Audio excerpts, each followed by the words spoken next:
Hello students, welcome back to ADP classes. The next one is the rectangles. So uh, earlier we have seen the declaration of the object, definition of the object, right? Next is about the rectangle. So sometimes it is obvious what the attributes of an object should be, but other times you have to make the decision.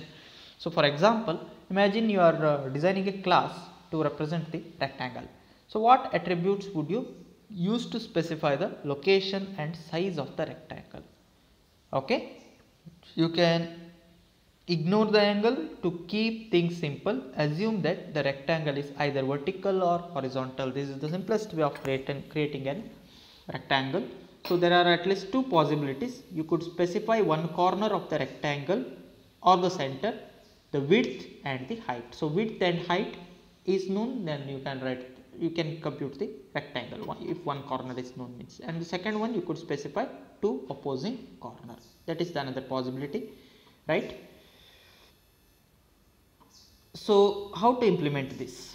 Using class definition. Here's the class definition. Let box be a class definition. Since that's recall the same concept what you have studied earlier in Java. We have taken the same definition, box class definition for object creation and computation of the area of rectangle and all, right? Just recall. No notes must be there with you. Just go through it once. You will come to you will find the things easier. Okay. Again, we are taking the same thing here in terms of Python. Let the name of the class be rectangle and box is an object of it. Okay.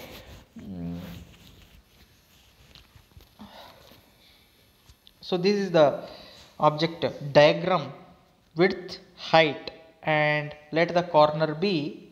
One corner is specified. One corner is specified means you should be knowing the corner value x and y coordinate value. Okay.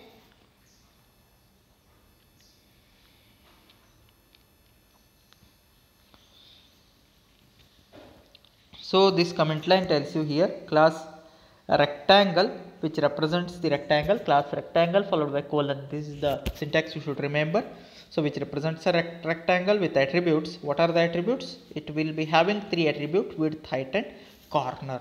Okay, width and height, the real values will be given. Corner with again two sub parameter are required: x coordinate value and y. What is corner means? Corner means point, right? Let it be two-dimensional point. X coordinate and y coordinate values are required.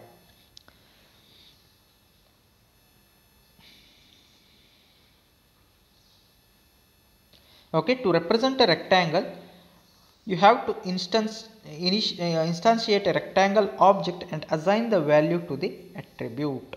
So here rectangle is the class name, box is the object name. Recall how to create the object. This is the object creation step. So object name box, which is equal to, you have to mention say rectangle class name followed by parenthesis, right? This is required. So this will create the object. What is the object name? Box is the object name. Now you are going to specify the parameter values, width, height parameter value, as well as later on it is about corner. Later let us consider about the corner. Let the width of box be 100 and height of the box be 200. So box dot width, this is the way to create the width instance, I mean width variable. Then box dot height, which is equal to 200. And the third one is about corner. See, corner, for defining a corner, single value is not sufficient. How many values are required then? A tuple is required. List of two entities are required. That is x and y. So what we are doing? We are let us consider this as the point now. So we are making a call for point class object. Now box dot corner, how to represent the box dot corner? So box dot corner is represented with the help of the which class object? Point class object. What is the point class object? We have the definition of point class, right? It is interrelated topics. Please remember, it is interrelated topics. The point class object I have taken earlier in the previous video.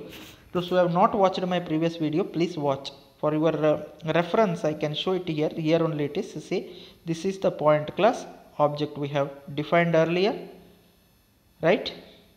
See, point class object with two parameters x and y. So now what we are doing is, we are making a call for that object. That's it.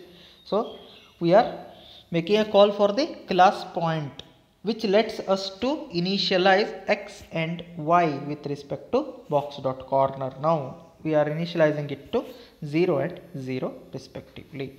Please go through the explanation. The expression box.corner.x, which means, observe this statement carefully. Go to the object box refers to and select the attribute named corner, and then go to the object and select the attribute named x. Okay. So an object that is an attribute of the another object is called as embedded. The concept of embedding you can see here. Which two things we are embedding? We are embedding box with point. That's it. We are embedding rectangle with point actually, because rectangle is an class name, point is the corresponding another class name, and here box is an object, there it is blank, right? Blank is the object. That's it. From box class object we are embedding to which class? Point class. That you should understand.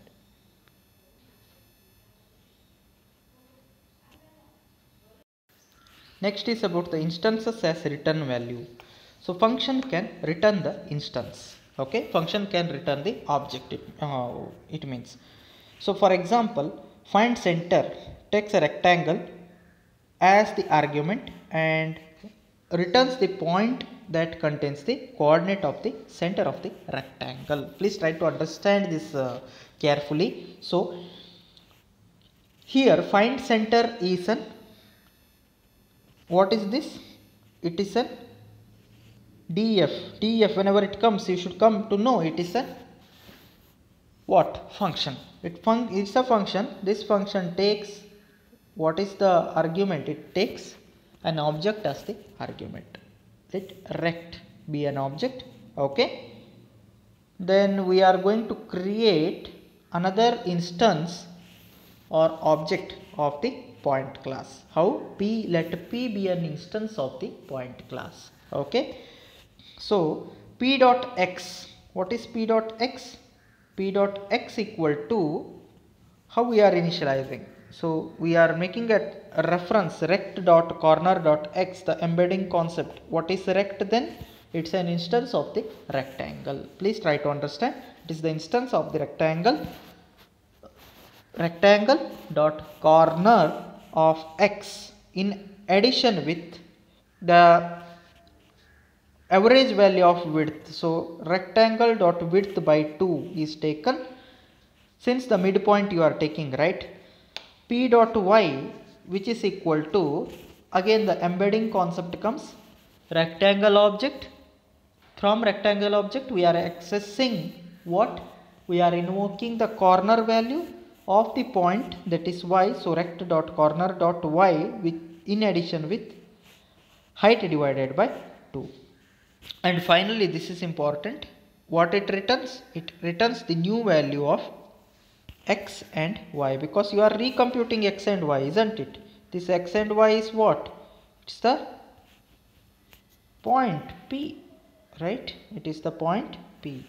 P equal to x and y.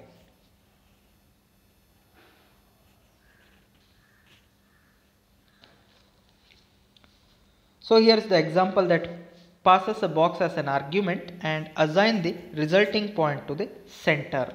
How? So find center, you are making a call by passing box as the object.